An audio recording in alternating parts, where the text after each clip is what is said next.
Hello guys, this is Rustam Khan from integral classes. Guys, आज हम लोग पढ़ने वाले हैं latent heat and its important questions for exams. So guys, सबसे पहले डेफिनेशन पढ़ लेते हैं लेटेंट हीट की।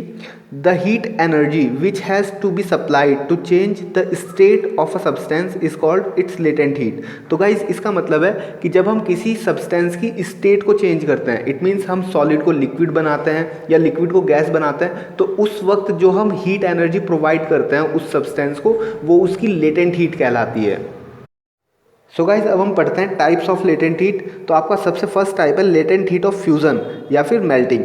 The latent heat of fusion of a solid is the quantity of heat in joules required to convert 1 kilogram of the solid to liquid without any change in temperature.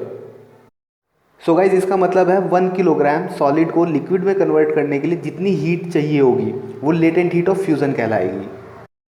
So guys, latent heat का दूसरा type है latent heat of vaporisation. The latent heat of vaporisation of a liquid is the quantity of heat in joules required to convert 1 kilogram of liquid to vapours without any change in temperature. So इसका मतलब है 1 kilogram liquid को vapours में convert करने के लिए जितनी heat चाहिए होगी वो लेटेंट हीट ऑफ वेपोराइजेशन कहलाएगी। सो गाइस, क्वेश्चन स्टार्ट करने से पहले काइनेटिक एनर्जी के बारे में पढ़ लेते हैं। The energy of a body due to its motion is called its kinetic energy. तो गाइस, किसी भी पार्टिकल के अंदर उसके मोशन की वजह से जो एनर्जी होगी वो उसकी काइनेटिक एनर्जी कहलाएगी। और काइनेटिक एनर्जी टेम्परेचर पे भी डिपेंड करती है। अगर टेम्परेचर इंक्रीज होगा तो काइनेटिक एनर्जी भी इंक्रीज हो जाएगी। सो गाइज, अब हम स्टार्ट करते हैं इंपॉर्टेंट क्वेश्चंस फॉर एग्जाम्स। तो आपका फर्स्ट क्वेश्चन है, for any substance why does the temperature remain constant during the change of state. तो इसका मतलब है जब भी हम स्टेट चेंज कर रहे होते हैं, इट मीन सॉलिड से लिक्विड या लिक्विड से गैस, तो उस टाइम पर उस सब्सटेंस का टेम्परेचर कांस्टेंट क्यों रहता है। सो गाइज, इसका रीजन है the latent heat which we supply is used up in overcoming the forces of attraction between the particles of a substance. So guys, जैसा कि आप लोग जानते हैं कि जो सॉलिड्स हैं उसके जो पार्टिकल्स हैं उसके बीच में फोर्स ऑफ अट्रैक्शन ज़्यादा होता है एज़ कम्पेयर टू लिक्विड। तो हमें सॉलिड को लिक्विड में कन्वर्ट करने के लिए इस फोर्स ऑफ अट्रैक्शन को ब्रेक करना पड़ेगा। इसीलिए जो हम हीट प्रोवाइड करते हैं वो यहाँ पर फोर्स ऑफ अट्रैक्शन को ब्रेक करने में यूज़अप हो जाती है। इसीलिए जो काइनेटिक एनर्जी है उसमें कोई इंक्रीज़ नहीं हो पाता और इसीलिए फाइनली जो सब्सटेंस है उसका टेम्परेचर भी इंक्रीज़ नहीं होता है। सो गाइज, आपका सेकंड क्वेश्चन है, why the temperature of melting ice does not rise even though heat is being supplied continuously. तो इसका मतलब है जब हम आइस को मेल्ट कर रहे होते हैं और हम उसे हीट करते हैं लेकिन उसका टेम्परेचर फिर भी इंक्रीज नहीं होता, क्यों।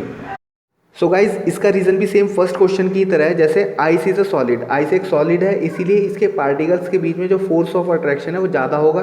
तो जो हम हीट सप्लाई कर रहे हैं वो यहाँ पर इस फोर्स ऑफ अट्रैक्शन को ब्रेक करने में यूज़ हो जाएगी। इसीलिए इसके पार्टिकल्स की काइनेटिक एनर्जी इंक्रीज़ नहीं होगी। सो फाइनली इसका टेम्परेचर भी इंक्रीज़ नहीं हो पाएगा।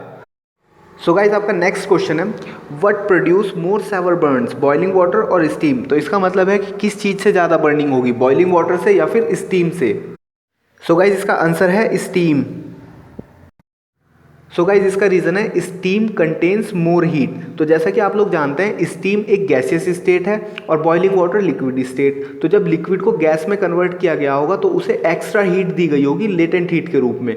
तो इसीलिए स्टीम के अंदर हीट ज़्यादा होगी और बॉइलिंग वाटर के अंदर हीट कम होगी, इसीलिए स्टीम ज़्यादा बर्निंग करता है।